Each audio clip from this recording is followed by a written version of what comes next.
मेरा नाम है श्री दिगंबर पूर्णम गिरी। जब मैंने शास्त्र पढ़ा और उसमें यह आया कि जब महाप्रलय होगी तो 12 सूर्यों का ताप इस पृथ्वी पे गिरेगा जी। और मैंने आंख खोल कर देखा तो एक ही सूर्य दिख रहा है, 11 और नहीं दिख रहे। मैंने उनसे तर्क किया कि 12 ही लिखा है, गलत लिखा है कि 12 सूर्यों का ताप पड़ेगा, एक ही सूर्य 12 कहाँ है?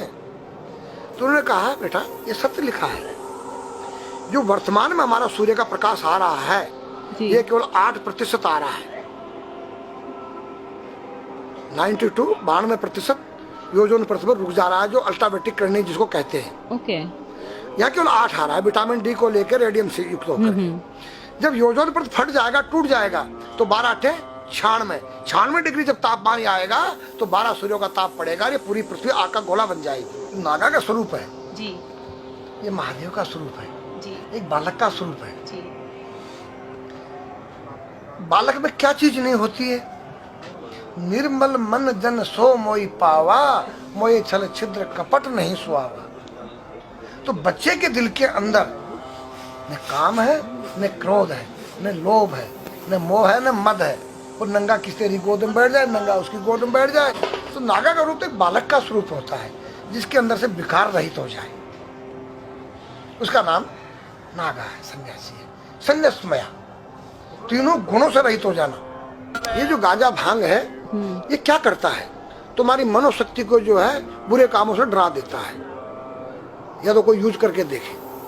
दारू जो है वो तुम्हारी मनोशक्ति को उत्तेजित करता है, पिछली बातों को याद दिलाता है। दूसरा तुम्हारी जो है भांग गांजा तुम्हारी काम वासनाओं को जो है दबा देता है। तो नारी के नंगे स्वरूप को 5 व्यक्ति देख सकते हैं। मेरे पास एक डिश है और जो चुटिया होती है एंटीना है, जो तुम्हारे जो यहाँ से कुछ तरंगे बाहर को जाती हैं, कुछ अंदर को आती है। 5 कर्मेंद्री, 5 ज्ञानेंद्री, 10 उस रथ के घोड़े हैं, और बुद्धि रूपी उसमें लगाम है, और ज्ञान रूपी चाबुकर बोलने वाला इसमें स्वयं सारथी कृष्ण है। तो आज हमारी संस्कृति बदली गई। ये आज हमारे लड़के लोग खड़े होकर पेशाब कर रहे हैं, ये हमारी संस्कृति नहीं है। न मुसलमानों की संस्कृति है, न हिंदू की खड़े होकर पेशाब करना। जैसे अगस्त मुनि ने 3 चलू में समुद्र पी दिया। मैंने पूछा महाराज वो मामा जी का कितना बड़ा पेट था? वो पृथ्वी पर रहता था, क्या पृथ्वी से बड़ा था उसका पेट जो सारे समुद्र पी गया? मैंने कहा नहीं बेटा, वो एक साइंस थी, उस काल की वैज्ञानिक थे।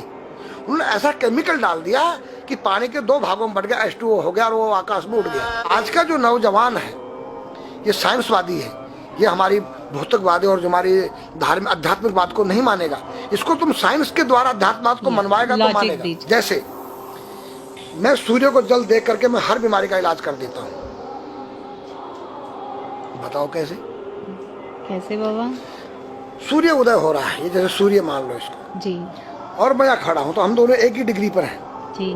सीधा इसकी जो किरण आ रही है वो सीधी आएगी जी। मैंने स्नान किया जी, मेरा बदन गीला है जी, और मैंने तांबे के लोटे में जल भरा, तो तांबा कॉपर है, कॉपर में जब जल भर जाए तो कॉपर वाटर हो गया राइट। और मैं अपने सिर के ऊपर से गिराया जी, और सूर्य का प्रकाश उसमें विटामिन डी रेडियम को लेकर टकराया जी। तो क्या बनेगा? रेनबो बनेगा, इंद्रधनुष बनेगा, 7 कलर बनेंगे। जो हमारे 7 कहते सूर्य के 7 घोड़े हैं। अब उसमें जो हरा रंग है क्लोरोफिल का है, जो पत्तियों में पाई जाती है, विटामिन डी और रेडियम से लैस है। वो मेरे मस्तक पे, मेरी आंख पे, मेरे कंठ पे, मेरे हृदय पे, मेरे फेफड़े पे, मेरे लीवर पे, मेरे पित्त पे, मेरे आमाशय पे, मेरे गुर्दों पे जब वो गिरेगा क्या करेगा? ऐसे 6 रंग कलर और बचे हैं, बैंगनी है, ऑरेंज है, नीला है। तो ये क्या करेंगे? किस चीज के प्रतीक है? जब हरा रंग क्लोरोफिल का है और डॉक्टर कहता है हरी पत्तियां खाओ, सब्जियां खाओ, उसमें आपको आयरन मिलेगा। तो अब वो जो विटामिन डी से जो हरा रंग पैदा हुआ है सूर्य की किरण से कॉपर वाटर में, वो क्या करेगा? कोई वैज्ञानिक बताए तो सही मुझे। एक अमेरिका का चेला है, एक रूस का है, वो मेरे भक्त बने हुए हैं। हरिद्वार में क्या वो कोई जल दे रहा होगा सूर्य को, वो भी अपने ऐसे से फेंक रहा है, मैं बैठा देख रहा हूँ ये क्या कर रहा है। मैंने उसको बुलाया, तो मैंने यही फार्मूला उसको समझाया। वो मेरा शिष्य बन गया, बोला ओ ये तो साइंस। मस्तिष्क पर तिलक क्यों लगाते हो इस जगह पर? पहले लगता है पीला, फिर लगता है लाल, फिर लगता है सफेद। 3 कलर क्यों लगते हैं? काला क्यों नहीं लगता? चौराहे पे 3 बत्तियां हैं जी, देखा होगा जी। लाल क्यों है?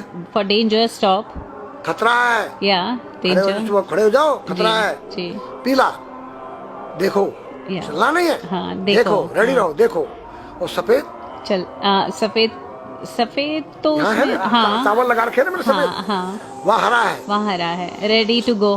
गो Yeah. हरा गो है। जी। नहीं सफेद, अगर युद्ध हो रहा है, गोलियां चल रही है, सफेद झंडा लहरा दिया जाए। पीस, शांति का प्रतीक है। चावल ठंडा होता है और हमारी यहाँ पर सुषुम्ना नाम की नाड़ी है, जी।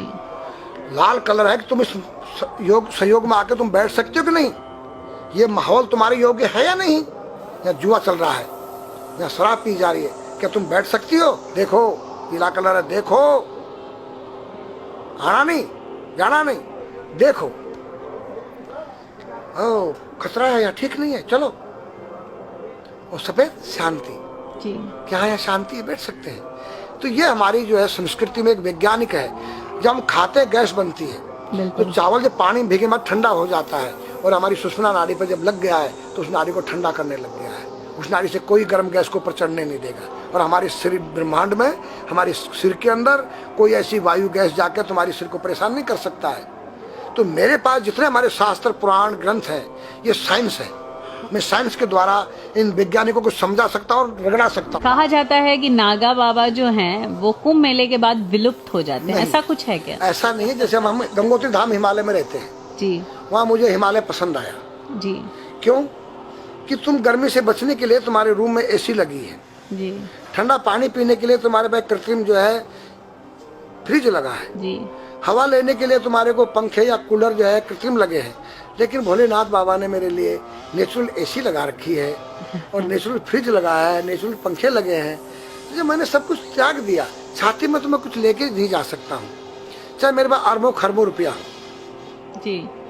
खाऊंगा मैं उतना ही जितनी मेरी पेट के अंदर भूख है। पढ़ना लिखना ये तो सहज चातुरी, काम धैन मन बस करन गगन चढ़न मुश्किल।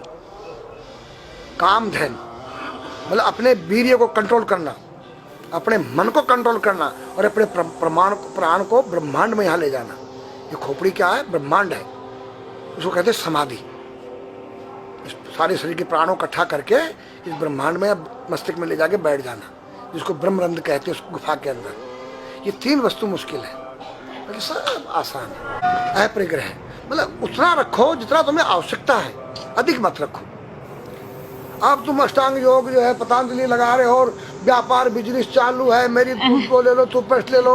अब मेरा आयुर्वेदिक अंडरवियर आ गया है। मैंने बोला वो कैसा है कि मैंने गंगा जल में जड़ी बूटे के रस में धागे भिगोए थे तब बनाया था। और मेरा दावा है कोई कितना योग कर ले कोई स्वस्थ नहीं रह सकता है, क्यों? खान पीन तुम्हारा केमिकल, वायु में तुम्हारा केमिकल, पानी में तुम्हारा केमिकल। अब जो तुम आरओ का पानी नहीं पी रहे हो, उसके पानी के गुण ही नष्ट हो गए सब। उत्तर को सिर करके सोना क्यों मना किया है साइंस ने? हमारे शास्त्र मना करते हैं। हम उत्तर को सिर करके सोएंगे, दक्षिण को पैर करके। हम जब उठेंगे तो हमारी दृष्टि कहाँ? दक्षिण की तरफ जाती है। दक्षिण में यम का वास होता है। और जब दक्षिण को सिर करके सोएंगे तो हमारा मुंह उत्तर को जाएगा। उत्तर हिमालय है, भगवान शिव का कैलाश है। साइंस कहता है कि पृथ्वी के उत्तर ध्रुव दक्षिण ध्रुव है। पृथ्वी कैसी है पता है? तेरा सिर, सेम तेरा चेहरा 23.5 डिग्री के अंश पर है। ये थोड़ी सी चुटिया नाप लेना अपनी प्रकार लेकर के, तुम भी नाप लेना, तुम भी नाप लेना, मैं भी नाप लूँ चाहे। ये थोड़ी सी चुटिया 90 पर नहीं है, ऐसे तिरछी झुकी हुई है। ये चुटिया ये थोड़ी है, 66.5 डिग्री कोण बनाती है। तो ये जो चुंबकीय मैग्नेट पावर है उत्तर से नॉर्थ से साउथ तक, हम जब सिर उत्तर की तरफ करेंगे तो ये नॉर्थ है, वो नॉर्थ है, नॉर्थ को नॉर्थ धक्का मारेगा तो तुम्हारे दिमाग में और तुम्हारे हार्ट में डिस्प्रोजन होगा और बैलेंस बिगाड़ेगा। इसलिए साइंस में कहता है कि उत्तर की ओर सिर मत करो, और हमारे शास्त्र भी कहते हैं कि उधर मत करो, नीचे उधर दक्षिण की तरफ यम का वास है, उनकी तरफ दृष्टि पड़ती उठते ही। मतलब एक कहने का फर्क है, एक चीज एक ही है। आज हमारे पास योग की विद्या थी, वो गायब हो चुकी है। अब तो जो थोड़ा सा कोई एक चूहा था, वो दुकान में गया, उसको एक हल्दी कंकर मिल गया, बोला हम पंसारी हो गया है। हल्दी मिल जाने से पंसारी बन गया। जो पीटी स्कूल में कभी किया होगा आप लोगों ने, पढ़ा होगा स्कूल हाँ में, जी। उसी को योग कह रहे हैं। योग क्या है? भगवान कृष्ण के पास था, उज्जैन गए थे संदीपनी ऋषि के पास सीखने के लिए। एक ही समय में 16,808 रावणों के साथ बात कर रहे हैं, अलग अलग रूप में। योग से अनेक रूप बन सकते हैं। योग हनुमान जी के पास था। जब लंका में घुसे हैं तो मच्छर का रूप बनाया उन्होंने, मत्स्य के समान रूप धर कपि, मच्छर के समान। जब सीता के पास गए छोटे से बनकर, तो पूछा क्या तेरे जैसे ही है सब? कि हाँ। फिर तो श्रीलंका पे विजय पाना असंभव है। तो हनुमान ने पहाड़ का जैसा रूप दिखाया, हिमालय जैसा। सर्जविन करना, अपने प्राण को निकाल के मुर्दे में डाल देना, उसको प्रकाया प्रवेश कहते हैं, जो आज है ही नहीं, लुप्त हो गई। जो जानता है किसी को बताता नहीं है। अगर उसका कोई शिष्य है उसको बताना चाहो, उसको जिज्ञासा नहीं उस शिष्य को सीखने के लिए।